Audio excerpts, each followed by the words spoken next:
Fido Podcast.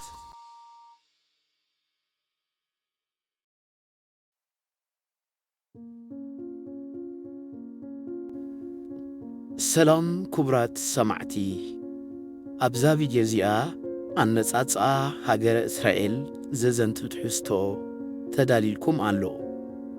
هاجر إسرائيل أب مقعقاوي تشاف مع كلاي بحري استدكونت بسفحات مريت كابتن أب كبابي أزلوا هاجرات عرب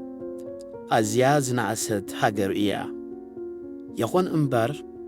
هاجر إسرائيل أب زوبا مع كلاي مبراق حيال تسلوا زلوا هاجر إيا كتسيلو مبار حتصير تاريخ هاجر إسرائيل رد بزمناتو قريبو ألو بكتتالكم نعدم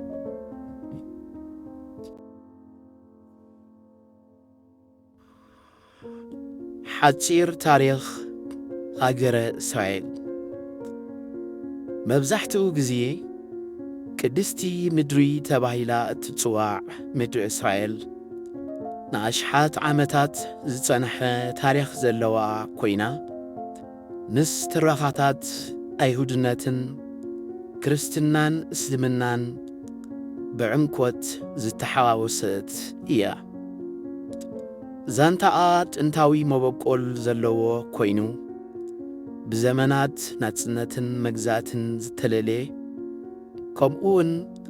بعوتن نوارجتن زتملئ زمناوي داغماي لتت زتغالل إيو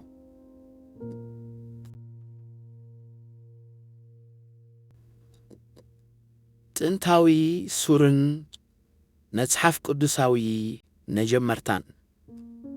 كاب كبابي شحن شمونتميتن كدمي لدت كريستوس كساب 7 دحري لدت كريستوس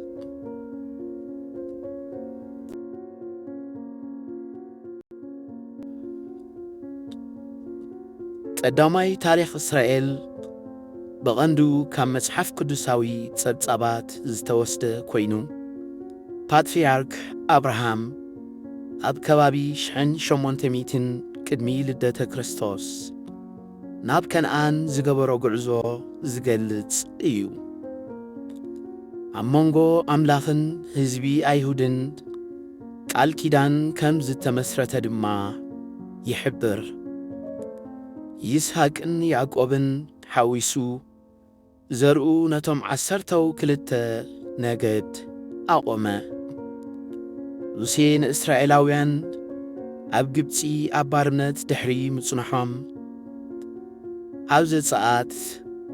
كبابي مبل 13 خفلة زمن كدمي لدت كريستوس مريحو أوصوم أب كرن سينا دما حجي أوريد تقبل أب موداتا دما مريحوهم ناب كنعان تملس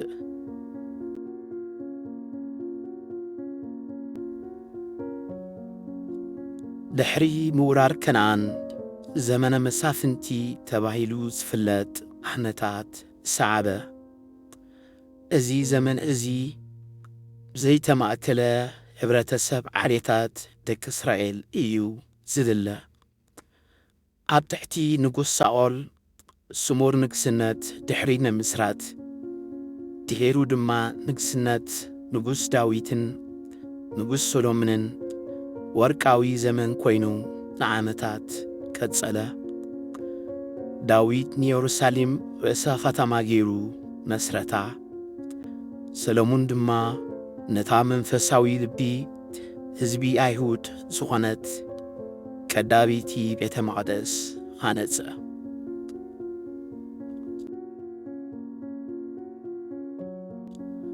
دحرموت سلومون تتا منغستي هبكلتا تخفافلت بسمين إسرائيل بدو دما يهودا تسميع كلتين منغستات هموداتا هبيد حيالات منغستات ودغا منغست إسرائيل شوارتميتن إسران كلتن كدمي لدت كريستوس بأسراوين ተሳዕረት ህዝባ ድማ ተሰደደ መንግስቲ ይሁዳውን ብ586 ቅድሚ ልደተ ክርስቶስ ኣብ ኢድ ባቢሎናውያን ወደቐት እዚ ድማ ስደት ኣይሁድ ናብ ባቢሎንን ምፍራስ ቤተ መቕደስን ኣስዓበ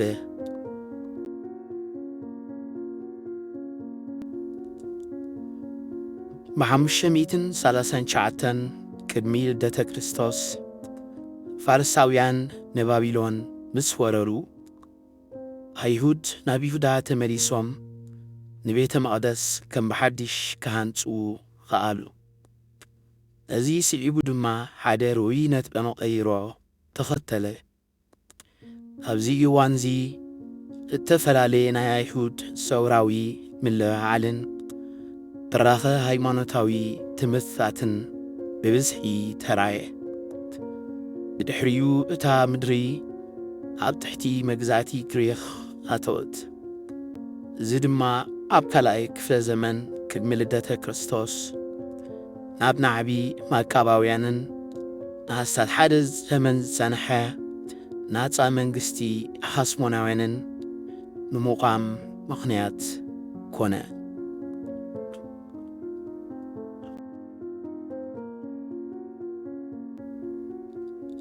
መግዛእቲ ሮማን ስደትን ካብ 63 ቅድሚ ልደተ ክርስቶስ ክሳብ መበል 19 ክፍለ ዘመን ድሕሪ ልደተ ክርስቶስ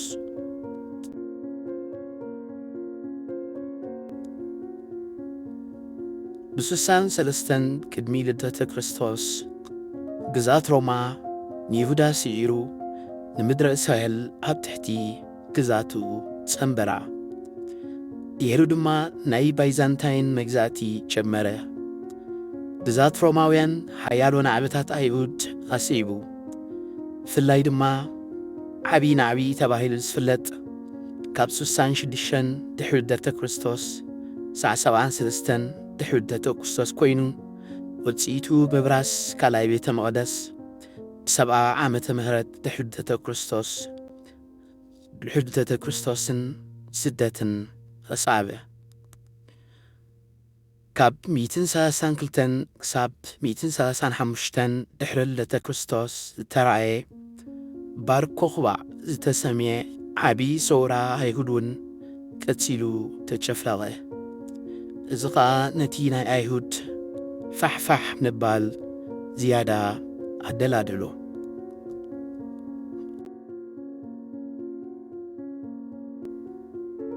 ንኣስታት 2,000 ዓመታት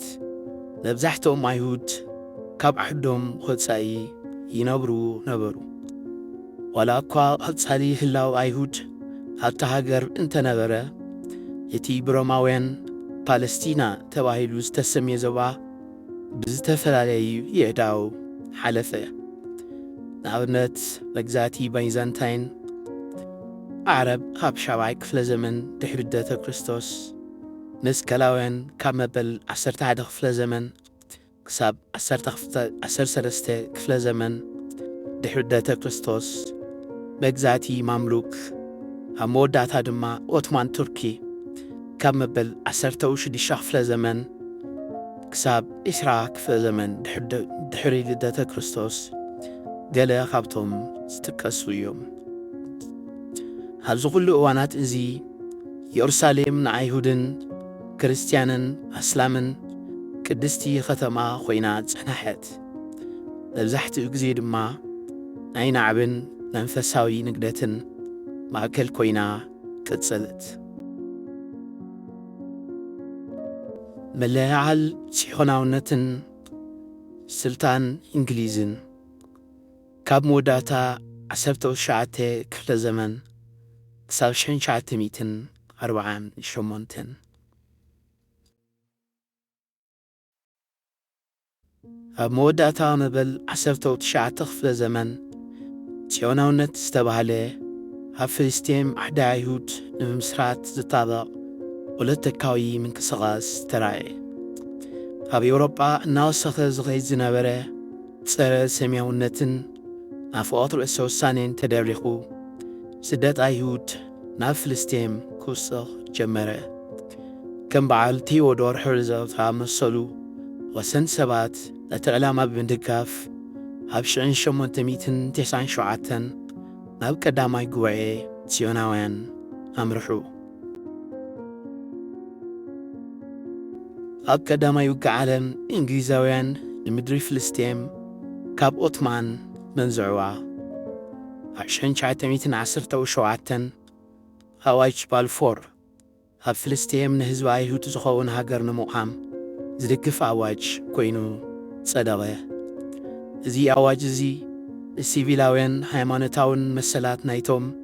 ኣብ ፍልስጤም ዘለዉ ኣይሁዳውያን ዘይኮኑ ማሕበረሰባት ክጐድእ ዝኽእል ነገር ክግበር የብሉን ዝብል ትሕዝቶ እውን ኣለዎ። እዚ ኣዋጅ እዚ ኣብ መጻኢ ንዝፈጠሩ ግርጭታት መሰረት ኣንበረ። ሕብረት ሃገራት ዓለም 1922 ለብሪጣንያ ኣብ ልዕሊ ፍልስጤም ስልጣን ምሕደራ ድሕሪ ምሃቡ ምምላስ ኣይሁድ ናብ ጥንታዊት ዓዶም ኣዝዩ እናወሰኸ ከደ። እዚ ድማ ኣብ መንጎ ማሕበረሰባት ኣይሁድን ዓረብን ንዓበየ ዝኸደ ወጥርን ግጭትን ኣስዓበ። ክልቲኦም ኣይሁድን ዓረብን ኣብቲ ዞባ ክቱር ናፍቖት ዘለዎም እዮም። ዝተፈላለዩ ኮሚሽናትን እማመታትን ነቲ ግጭት ንምፍታሕ ፈቲኖም እኳ እንተነበሩ ግን ዕውት ውፅኢት ከምጽኡ ኣይከኣሉን።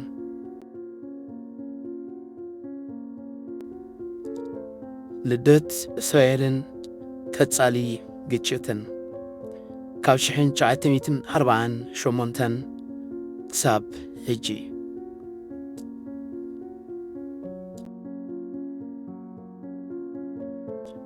ድሕሪ ካልኣይ ውግእ ዓለም ስልጣን ምሕደራ እንግሊዝ ኣብ ምድሪ ፍልስጤም ኣብ ምዝዛሙን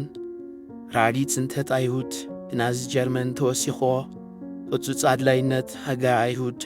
ኣዝዩ ዝጐልሐ ዛዕባ ኮነ። እዚ ድርኺት እዚ ድማ ሕብራት ሃገራት ኣብ 1947 ይፍልስጤም ኣብ መንጎ ዝተፈላለያ ሃገራት ዓረብን ኣይሁድን ብምቕቓል ከተማ ኢየሩሳሌም ኣብ ትሕቲ ኣህጉራዊ ቁፅፅር ብምእታው ንዓይኒ ክፍፋል ውጥን ኣቕረበ። ናርሕነት ኣይሁድ ነቲ ውጥን ተቐበሎ፣ ሃገራት ዓረብ ግን እጸግቦ። 14 ጉንበት 1948 ሃገረ እስራኤል ብወግዒ ተኣወጀት። ብኡንብኡ ጎረባብቲ ሃገራት ዓረብ ወራር ጀመሩ። እዚ ድማ ኣብ 1948 ኣብ መንጎ ሃገራት ዓረብን እስራኤልን ኩናት ኣበግእሰ። እስራኤል ኣሕጻር ኩሉ መሰናኽል ቀፂላ ጥራይ ዘይኮነስ ኪኖቲ ብሕብራት ሃገራት ዝተኣመመላ ግዛእታ ኣስፍሐት። እዚ ኩናት እዚ ኣብ ትራኻታት ዓረብ ናክባ ወይ መዓት ተባሂሉ ዝፍለጥ ከቢድ ምምዝባል ፍልስጤማውያን ኣስዓበ። ንሕዊሕ እዋን ዝጸንሐ ጉዳይ ስደተኛታት ድማ ፈጠረ።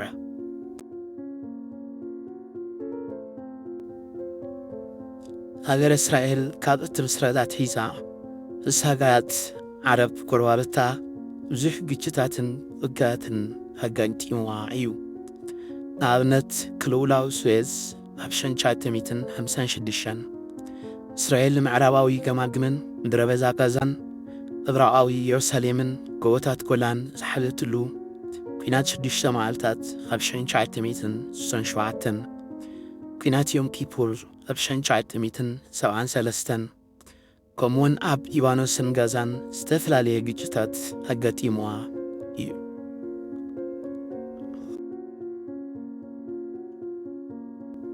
እስራኤል ዋላ እኳ ቀጻሊ ግጭታት እንተጋጠማ ማዕቡል ዲሞክራስን ብቴክኖሎጂ ዝማዕበለ ቁጠባን ሃኒጻ ትርከብ። ምስ ግብፂ ኣብ 1979 ምስ ዮርዳኖስ ኣብ 1994 ኣብ ዝቐረባ እዋን ድማ ምስ ሓያሎ ሃገራት ዓረብ ስምምዓት አብርሃም ተባሂሉ ዝፍለጥ ስምምዓት ፈሪማ እያ። ይኹን እምበር ቀንዲ ጉዳያት ልጭት እስራኤልን ፍልስጤምን፣ ዶባት፣ ሰፈራታት፣ ዋንነት ኢየሩሳሌምን መሰል ምምላስ ፍልስጤማውያን ስደተኛታትን ፍታሕ ዘይረኸቡ ጉዳያት ኮይኖም ንዞባ ማእከላይ ምብራቕን ማሕበረሰብ ዓለምን ብድሆ ኮይኖም ይቕጽሉ ኣለዉ። ታሪኽ ሃገረ እስራኤል ናይ እምነትን ጽንዓትን ግርጭትን ምሕዳስን ዝተሓላለኸ ታሪኽ እዩ። ታሪኽ እስራኤል ጥንታውነቱን ጸኒሑ ዝግንፍል ግጭታቱን ኣብ ዘይርጉእ ዞባ ሰላምን ድሕነትን ንምርግጋጽ ዝግበር ቀጻሊ ጻዕርታቱን ዝተቐረጸ ኮይኑ ኣዝዩ ብዙሕ መጻሕፍቲ ዝተጻሕፈሉን ኣብ ዓበይቲ ትካላት ላዕለዋይ ትምህርቲ ድማ ከም ኣርእስቲ መጽናዕቲ ዝካየደሉን ፍሉይ ታሪኽ እዩ። ክቡራት ሰማዕቲ እዚ ክትከታተልዎ ዝጸናሕኩም ትሕዝቶ ሓፂር ታሪኽ ሃገረ እስራኤል ዝድህስስ እዩ። እዛ ቪድዮ ክሳብ መወዳእታ ስለ ዝተኸታተልኩማ ኣዚና ነመስግን። ኣብ ቀጻሊ ከምዚ ዝኣመሰለ ቪድዮታት ምርካብ ናብዚ ዩቲብ ቻነል እዚ ሰብስክራይብ ክትገብሩ ድማ ትሕትና ንላቦ። ክሳብ ካልእ ትሕዝቶ ንራኸብ በብዘለናዮ ሰላም።